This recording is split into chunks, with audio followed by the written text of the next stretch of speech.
Hello from Kingfisher, Oklahoma. Today we're going to look at 2 Samuel 21 and 22. Now here's a very interesting story. I found this super fascinating. In the midst of a 3-year famine, David says, I'm going to go seek God and find out what the cause of this famine is.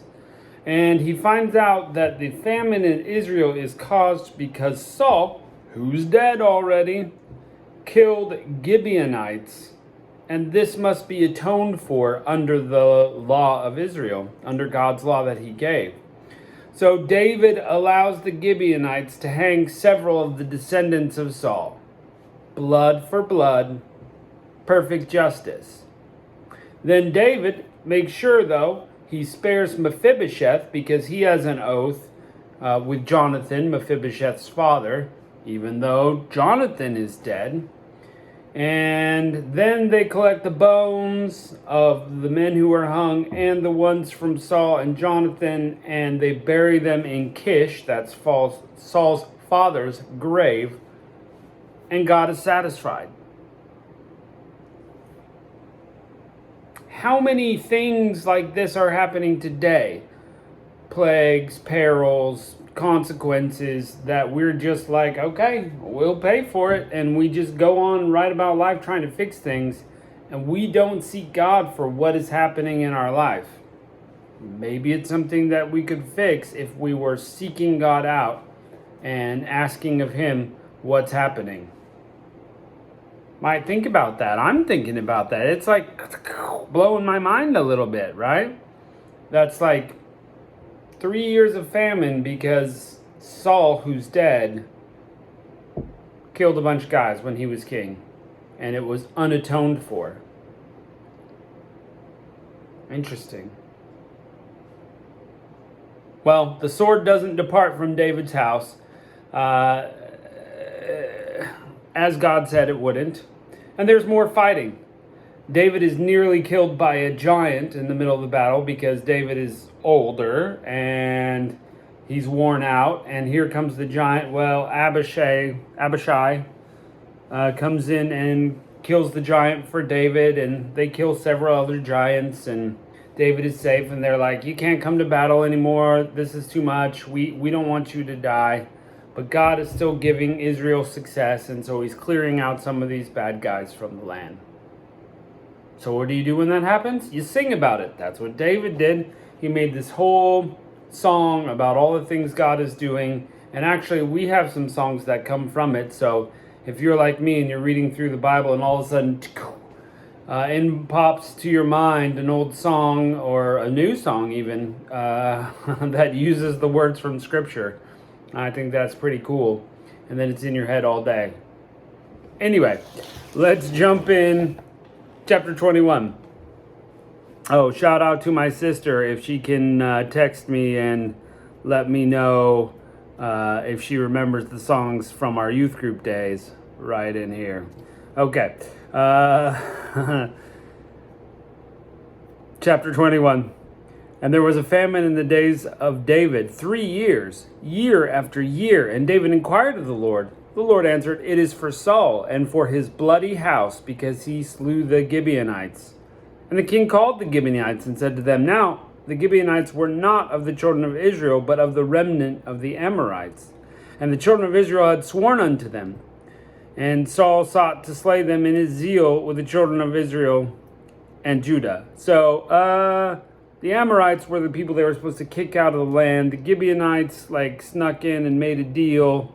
And then Saul's like, well, I'll fix it. And he goes against this. Saul's always doing the wrong thing, it seems like. So because of that zeal to make himself look good, he kills some of these guys, even though they had an oath with them. Wherefore David said unto the Gibeonites, what shall I do for you? And wherewith shall I make this atonement, that ye may bless the inheritance of the Lord? The Gibeonites said unto him, we will have no silver, nor gold of Saul, nor of his house. Neither for us shalt thou kill any man in Israel.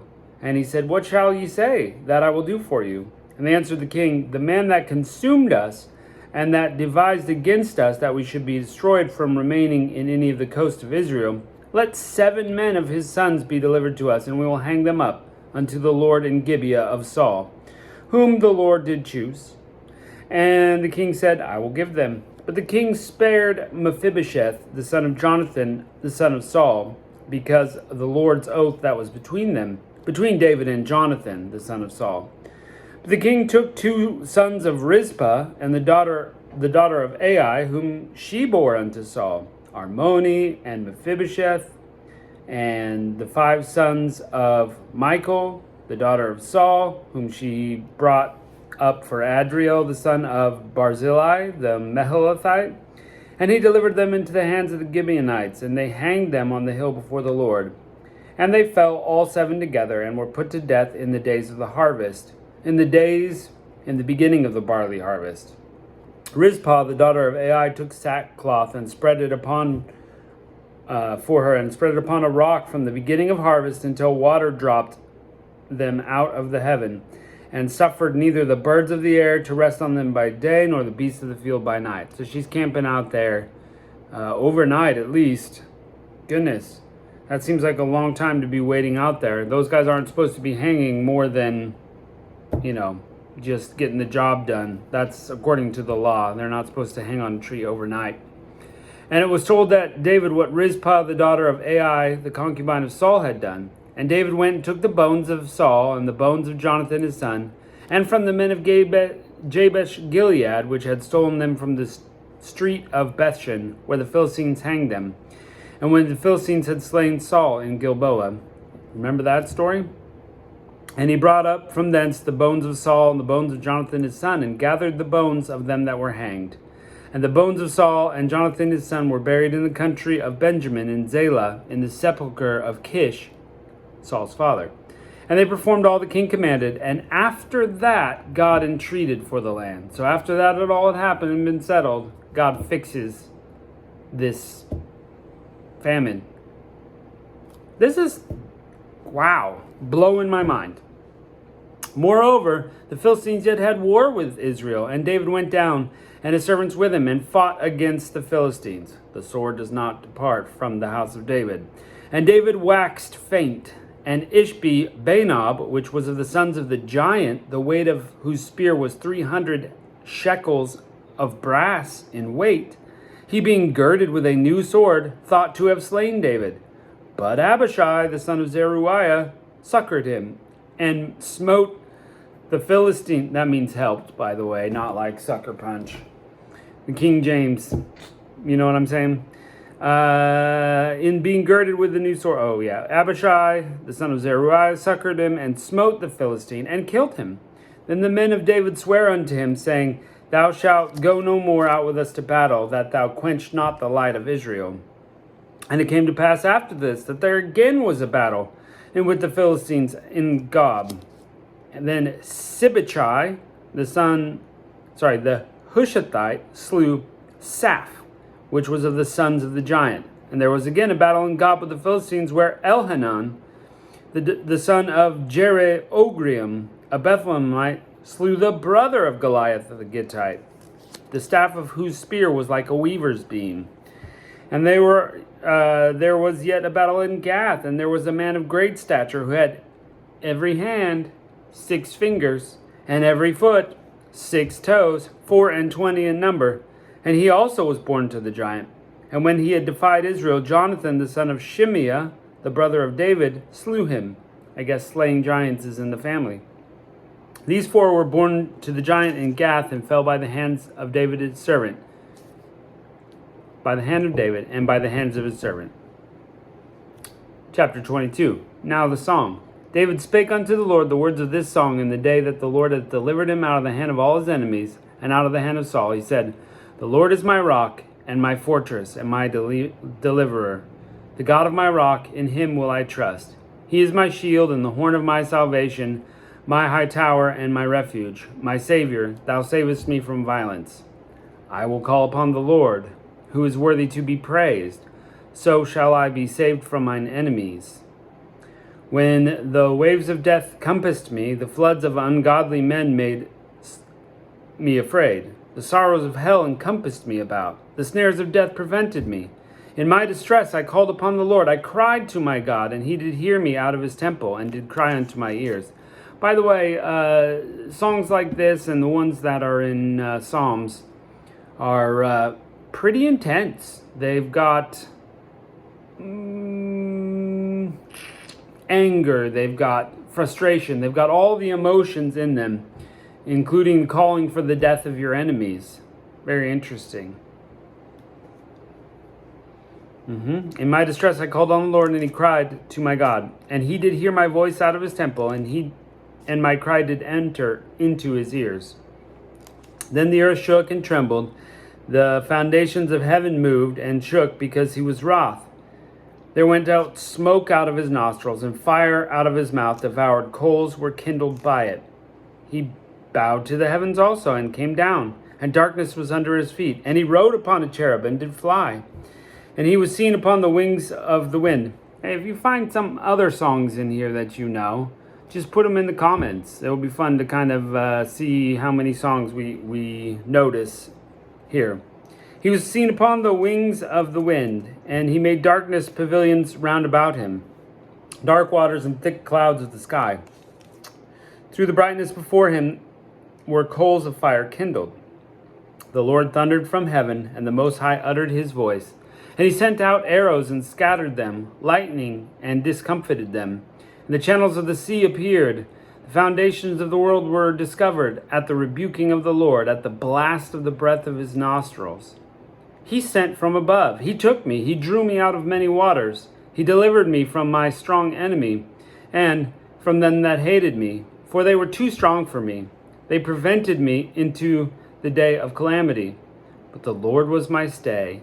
He brought me forth also into a large place, and delivered me, because he was delighted in me. You see problems and solutions happening here. The Lord rewarded me according to my righteousness. According to the cleanness of my hands, he recompensed me. For I have kept the ways of my Lord, have not departed from my God. For all his judgments were before me, and all his statutes, and I did not depart from them. I was also upright before him, and I have kept myself from mine iniquity.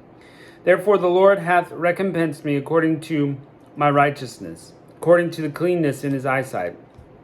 With the merciful thou wilt show thyself merciful. With the upright man thou wilt show thyself upright. With the pure thou wilt show thyself pure.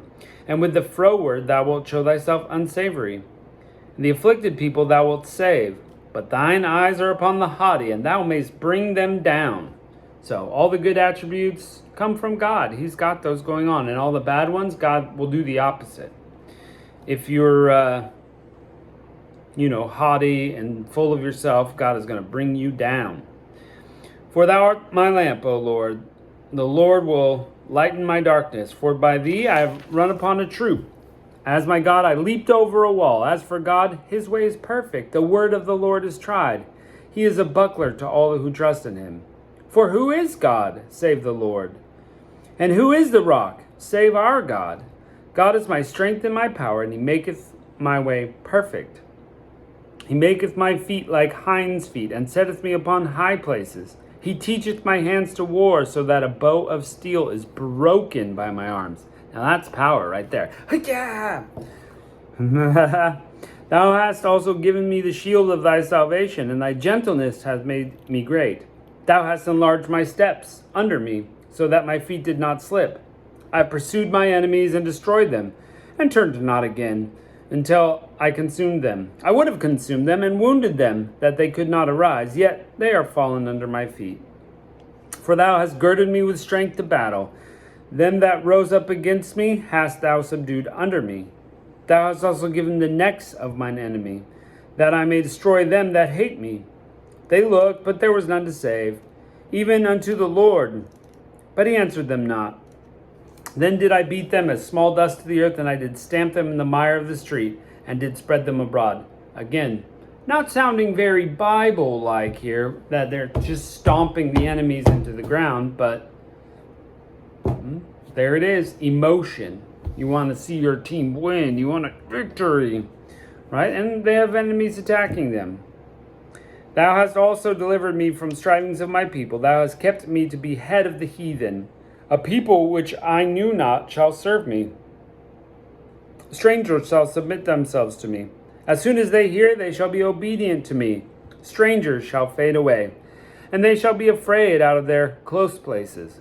The Lord liveth, and blessed be my rock, and exalted be the God, the rock of my salvation. It is God that avengeth me, and bringeth down the people under me, and that bringeth me forth from mine enemies. Thou also hast lifted me high above them, and rose up against me. Thou hast delivered me from the violent men. Therefore I will give thanks unto thee, O Lord, among the heathen, and I will sing praises unto thy name. He is the tower of salvation for his king, and showeth mercy unto his anointed, unto David, and unto his seed forevermore. Well, David in essence is saying, you've conquered the enemy. Here we are. You've set me up on a rock. I'm solid. I'm firm. This is all going to God's credit. He's done the work, not David. So that's nice. He's given him the glory, and as it should be. So we'll see some more of this in a little bit, and we'll close out tomorrow 2 Samuel. So join us next time.